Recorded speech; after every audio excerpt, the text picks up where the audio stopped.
Question number 10. Question number 10 നോക്കാം. Electro chemistry ആണ് ചോദ്യം. ഇലക്ട്രോ കെമിസ്ട്രിയിലുള്ള ഒരു ചോദ്യമാണിത്. നോക്കാം. അത് മാച്ച് ദ ഫോളോയിങ് ആണ് മക്കളെ. ഇതിൽ ഏതെങ്കിലും നിങ്ങൾക്ക് ഇത് അപ്പോളോ സ്പേസ് ഷിപ്പ് ഒക്കെ നിങ്ങൾക്ക് അറിയലുണ്ടാകും എന്തായാലും. അത് നമ്മൾ ഹൈഡ്രജൻ നിങ്ങൾ പഠിച്ചിട്ടുണ്ടാവും അല്ലേ? അതായത് ഹൈഡ്രജൻ ഫ്യൂവൽ സെല്ല് ഉപയോഗിക്കുന്ന ഒരു ഭാഗമാണെന്ത് അപ്പോളോ സ്പേസ് പ്രോഗ്രാമിലൊക്കെ നമ്മൾ ഹൈഡ്രജൻ ഫ്യൂവൽ സെല്ല് ഉപയോഗിക്കാറുണ്ട്. ഇപ്പൊ D2 മാച്ച് ചെയ്യാം. D2 മാച്ച് ചെയ്യുന്ന ഒറ്റ ഓപ്ഷനേ അതുള്ളൂ. അത്ര മതി ശരിക്കും. അപ്പൊ ഈ ഒരു പോയിന്റ് അറിയുന്നവർക്ക് തന്നെ ഈ ക്വസ്റ്റൻ എന്ത് ചെയ്യാം, കൂളായിട്ട് ചെയ്യാം. അതുകൊണ്ട് ഏത് ഓപ്ഷനാണ് വരിക? ഓപ്ഷൻ 1 ആണ് എന്തായിട്ട് വരിക, ആൻസർ ആയിട്ട് വരിക. ബാക്കിയുള്ള കറക്റ്റ് ആണ്. ട്രാൻസിസ്റ്റേഴ്സ് എന്താ, അതിന്റെ ആനോഡും കേതോഡും ഇതൊക്കെ നിങ്ങൾ ക്ലാസ്സിൽ പഠിപ്പിച്ചിട്ടുണ്ടാകും. ആനോഡ് സിങ്ക് ആണ്, കേതോഡ് കാർബൺ ആണ്. ഹിയറിംഗ് എയ്ഡ്സ് എന്ന് പറയുമ്പോൾ ബി എങ്ങോട്ട് മാച്ച് ചെയ്യാം, 1 മാച്ച് ചെയ്യാം.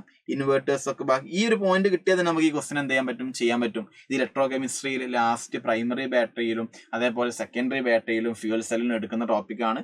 അപ്പൊ ഈ ഒറ്റൊരു പോയിന്റ് അറിയുകയാണെങ്കിൽ തന്നെ നമുക്ക് ഈ ഒരു ക്വസ്റ്റൻ എന്ത് ചെയ്യാൻ പറ്റും, മാർക്ക് ചെയ്യാൻ പറ്റും.